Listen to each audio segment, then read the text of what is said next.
you look at that, you understand that like this small child inside this body, it begins to suck in all of these belief patterns, and it has no volition of, as to what is going to go in there. Whatever goes in there is whatever goes in there. So if the mom and dad are fighting over the rent, that's in your subconscious mind. If your mother's into sort of saving and clipping little coupons and there's a big stack of them in the kitchen, again, that's in your mind. Save coupons. There isn't going to be enough to eat. Reserve this. Eat the leftovers.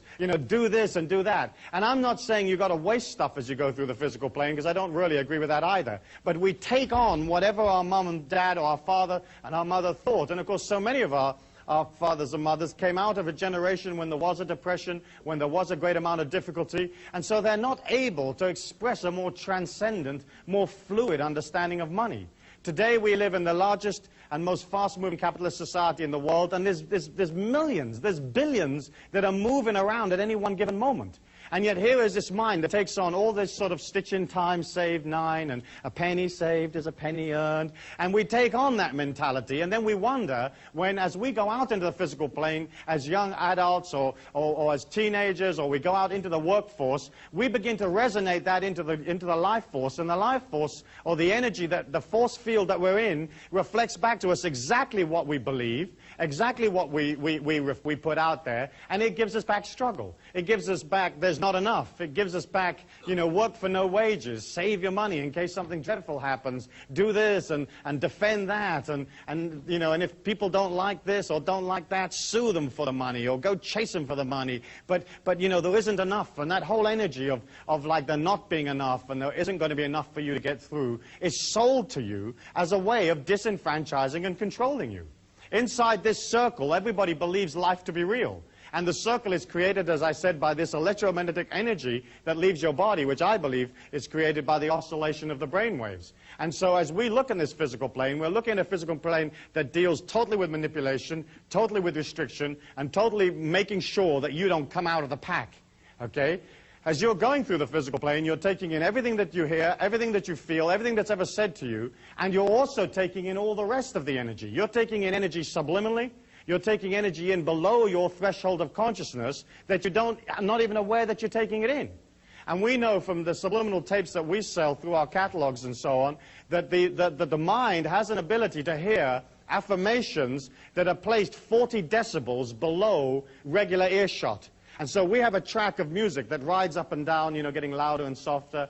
And underneath this track of music is a loop tape that runs these very powerful affirmations that are designed to create behavioral change. And as that loop rides up and down with the music, it stays 40 decibels at all times below the music, below the earshot. And we know from our research and the research that's been done in various universities in the United States that the inner mind hears that and accepts it. And yet think of you're going through life, and how many sounds and how many feelings and how many opinions are you a part of that are very debilitating, that are very weakening, that you may not have chosen, but that became a part of your mind, Like you'd be at the supermarket, and like somebody in two lines or 2 aisles further over to the right might sort of pick up a can of beans and go, oh, look at the price of those beans, the world's falling apart, bong. And that would enter your mind if it was 40 decibels below your regular earshot. So you're a product of not only what society has told you can't have, not only what your parents told you couldn't have, but you're also a product of all the thoughts and feelings of the people around you. You can't sit next to somebody in an audience like this and not pick up whatever they are. Their feelings are booming out, and they're pervading your feelings, okay? And if you want to change your seat in the break, feel free, But basically speaking, you're it. If a person touches you, there's an energy transfer. If they look at you, there's an energy transfer.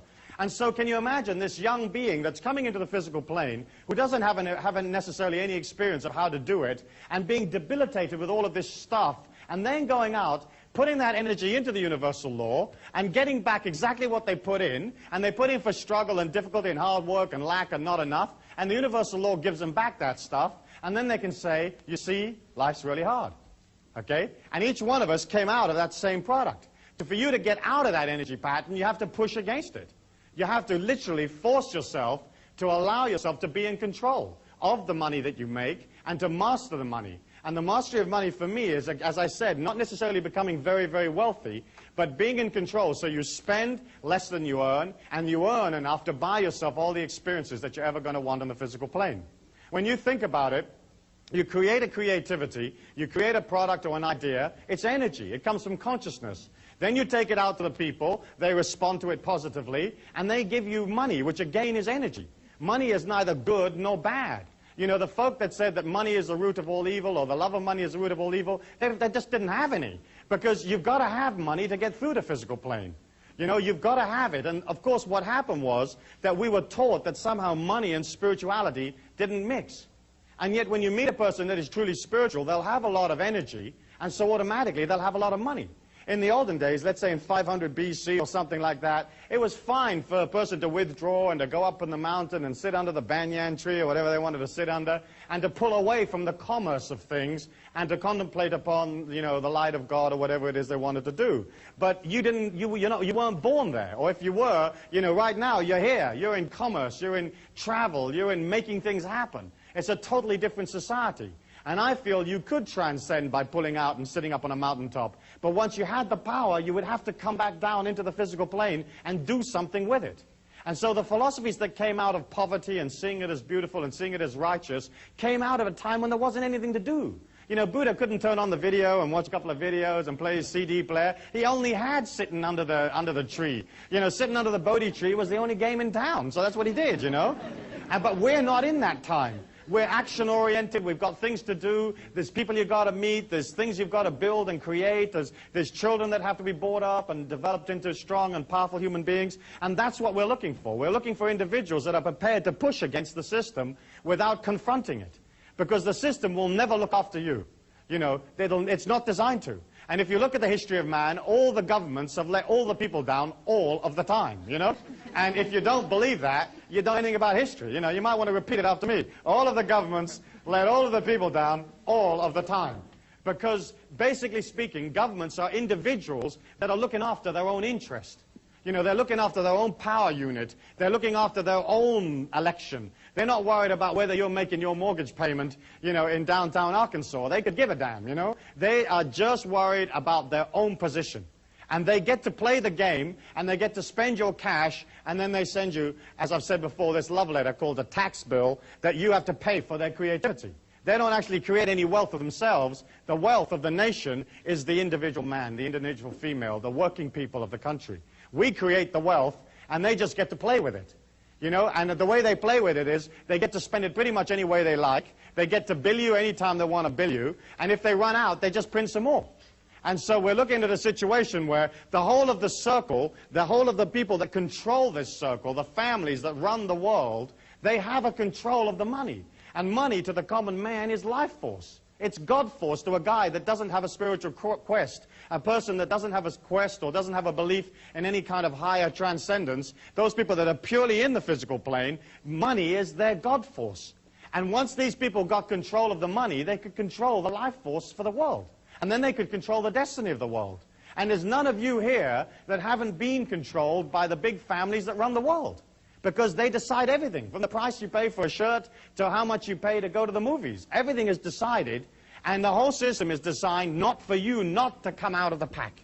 And as long as you remember that, now you can push against it, and you can say, gosh, that's dreadful, you know, that's awful. Why have they designed it like that? They designed it because they're into control. They're into making sure that none of us ever get out. Okay, and you can push and you can rant and rave and you can have your little placard and you can go down to D.C. and stand there in front of the White House and it won't do anything for you.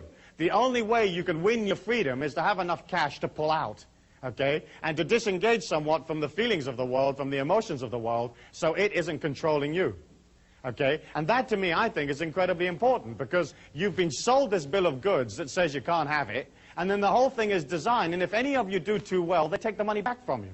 All the money you have is basically on rental. You don't have any wealth of your own. I mean, look, for example, in property taxes, okay? They take, let's say, 1% or 1.5% of that property from you every year, okay? And governments go on for hundreds of years, so they can wait to get the house back from you. But they take, let's say, 1% a year. In one generation, they've got a quarter of your house. They didn't do anything for it. They never paid you. I mean, nothing happened. They just took a quarter of your house back. In 2 generations, they got half the house. In 4 generations, they'll own all of the real estate of the country. And that's how property taxes work. You know, so you think they've got your interest at heart? No, they just chip in a little bit of your income back, and they time it or they place it so that it's like this creeping thing that you're never really quite aware of. You know, and then suddenly you think, my goodness me, I've given 9% of my house back to these people. Why did I do that? You know, well, you did it because they passed the law saying you had to do it, and you don't have options. I believe in obeying the laws, but I also believe that you can design your life to take maximum fluidity within the law. You know, within the tax structure, within all of the things that you are allowed to do, that the people that control this circle allow you a certain amount of modicum of like elbow room, and then you use that in order to become powerful. And so, as you look at that, you can see that for you to become powerful, to have enough money, you have to begin, first of all, to look at what's stopping you getting money. You know, what are these feelings inside of me that don't allow me to be wealthy? Because for you to be wealthy and to become wealthy and to have people show up and they want to share their wealth with you, because there's only one place that you can get money, and that's from the other people in the physical plane. Because we're the only people that believe in that stuff, okay? You can't get it from any place else other than the other mugs in the game with us. And so we have this energy that's absolutely neutral, and you have to create an energy from within yourself and then get these people to come along and give you the cash. To do that, you have to look at, hey, what do I really feel? You know, what do I really feel about money? And when you look at how we deal with money, you can see that, like, for example, you may have had feelings. I know I certainly did. I remember thinking that if I became too successful financially, somehow it would pull me out of the society that I lived in. You know? Like, if I do too well, I might have to leave this ghetto, you know, that kind of feeling, you know? Or if I do too well, all my friends won't like me anymore. You know, or if I do too well, it may not be as loving or as strong as God might want for me, you know, because I bought into the fact that God wanted me to be poor, you know. And so as you look at that, you can see that, like, we have hundreds of these limitations. I mean, thousands of them. You know, stitch in time saves 9. You know, there's one. You know, what does that mean, for goodness sake, you know? If the thing tears, chuck it away and buy another one. What are you doing all the stitching for? I mean, who's got time to do stitching and stuff, you know? Oh, stitch. You know, I mean, you get another. It's as simple as that. But we buy that. We buy, for example, things like women are no good at figures, you know, like they're no good at mathematics. That means that somehow or other they're not going to make so much money. And, of course, women are just as good as anybody else with mathematics. You only need an $8 calculator. You can work it up to $10 billion, you know. And I do a lot of business with females, and we travel all over the world, and we use a lot of feminine talent in various areas, and they know how to charge, and, you know, they know how to make it work. I mean, it's simple. It's like, well, here's $1,000, lady, and here's $20,000. Which would you like to have, you know? I mean, it's obvious. You don't have to be brilliant to figure that one out. And so, you know, we buy that stuff. We buy that stuff. We buy, like, getting inside the little circle, getting in the corporation, and taking what they eke out for us, you know? There are other types of limitations that deal with, like, religious beliefs, you know, where if you're not, you know, you're not holy if you're rich, or that kind of thing. And then, of course, we have all the limitations that deal with, well, if I do too well, you know, nobody will like me. If I do too well, it'll be such a responsibility looking after all this cash. You know, how the heck am I going to figure out what to do with all of this money? You know, if I do too well, you know, it will cause me problems. I'll have all these responsibilities. I'll have to defend it and so on. And we buy that stuff. Philosophical limitations about your relationship to money. You know, spiritual limitations of one kind or another, sexual limitations. You know, maybe if you're a minority, you may feel that in this society you don't have the ability to do as well as the people that are in the majority, like as if the God force of the money knows what the color of your skin is, you know, and thinks, oh, I'm going to give this guy a hard time because he's different or something like that. And as you look at that, you can see that all of the people out there in a society or in a circle that is not designed for them to do well with anyway, and all of the belief patterns they've got and all of the limitations, you can see that, like, you can understand why the people aren't rich, you know, why they never make any cash. Let me ask you for one or two of, like, those standard limitations that we're all a part of, those limitations that are so much a part of our culture. Perhaps you might like to kind of wander around and pick up a few for me. Great.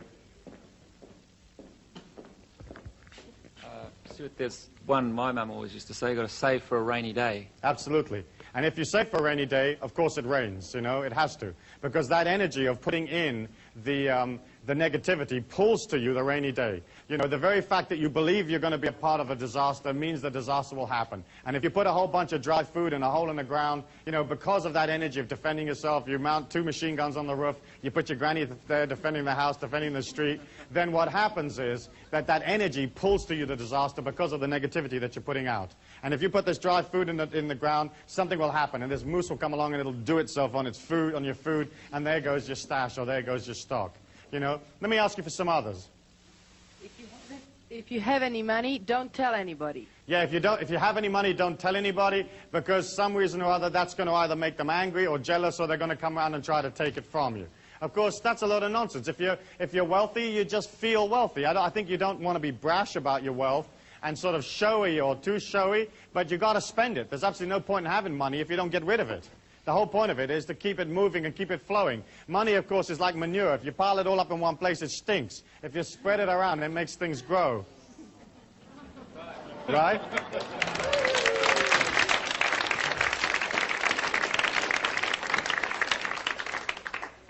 Let's have another one. It's easier to get a camel through the eye of a needle than a rich man into heaven. Right, that's a standard one. And of course, the eye of the needle, I believe, was it not the gate of Jerusalem? And to get a camel through the gate of Jerusalem wasn't a big deal. And if the camel was a bit stubborn, you just had the camel over here, and you take a bucket full of the camel's lunch, and you put it on the other side of the gate, and you go, hither, hither, camel, and it comes along, because that's how they talk in biblical times, hither, hither. And the camel just automatically walks through the gate. And of course, a lot of our philosophies were designed to make sure that nobody got wealthy. You know, you can imagine how, like, well, imagine in medieval times when, say, for example, a lot of the churches owned all of the land. I mean, thousands and thousands of acres of land, you know, and the common people were dying of starvation, living 10 in a room in squalid, filthy conditions. From time to time, they'd go up to the, you know, the sort of the big monastery or something, and they'd bang on the door and they'd say, "Oi, what about us? You know, what do we get?" And of course, those people who owned or controlled the circle in their day, you know, they weren't about to share it with everybody. They weren't about to say, "Well, look, we'll peel you off 5 acres in the North 40. And so they had to sort of say, "Well, you'll get yours later. You know, you'll get yours in the afterlife. You know, this poverty stuff's really cute, and you're loving it right now because later on you're going to get it." And of course, now we're not so stupid, you know. We're a little bit more sophisticated. We aren't going to buy into that afterlife stuff. Not because I don't believe in an afterlife, but I want my power now. I want my experiences now, where I can experience them and become a part of them, and that's what you want. You don't want a promise for later. And of course, the mind and the ego will always accept a promise. You know, you can always tell somebody, "Yeah, I'll do it for you, but later." And the mind goes, "Oh, that's okay, later, later." And that's why that philosophy was so powerful and so useful to the people that ran the situation in those days, because they could promise people a later date, you know, a long-term delivery. What about being filthy rich? Yes, like as if rich is somehow dirty. And isn't it true how, like, for a lot of people, money equates with, like, the misuse of it. You know, like if you're rich, you're bound to be misusing it. And of course, it's nothing to do with that. You know, you can have money and be loving and generous and kind and to help the world, you know. But isn't it interesting that we equate wealth with, like, some kind of misdemeanor or not acting honorably? And of course, that's not necessarily the case at all. Any others, Hugh? Money corrupts. Yes, and of course, a lot of times it does, because money is power in our physical plane. And power is very, very hard to work with. And the whole point of experiencing power is, in a way, to misuse it, you know, because that's the only way you really get to learn about it. But in the corruption is also the healing and the transcendence, and I think that's pretty important, you know. Yeah, give us this day our daily bread, like there isn't going to be enough, okay? Like this little bit's coming up, it's like welfare. Here's your little welfare. Any others? Money can't buy your love. Yes, money can't buy your love, but in fact, yes, it can, okay, definitely. But the fact is, of course, that the way you get love is to express love, you know, and it's nothing to do with money. It's absolutely nothing to do with money. In fact, money can buy your love, push to shove, but basically speaking, it's only a matter of expressing a loving attitude, and love will come to you anyway. Any others? Yes? Can we have a positive one? Money makes the world go round. Money makes the world go round, and of course it doesn't. The world spins automatically of its own. Yeah, save for emergencies. Okay, that's the same thing as was said before, where you're waiting for the emergency to come. Beautiful people are rich. I'm sorry, I've got more than one coming at once now. Yes? Only beautiful people are rich. Only beautiful people are rich? That's not so true. I know a lot of ugly millionaires. Yeah. But you see how all of that stuff became so important, you know, and all of that stuff became a part of our culture and a part of the way that we treat money. And of course, what you have to do now is to begin to resonate a powerful intention for your whole trip about money. Because when a person permeates that negativity or that weakness inside of you, because it is already there in your mind, there has to be an acceptance.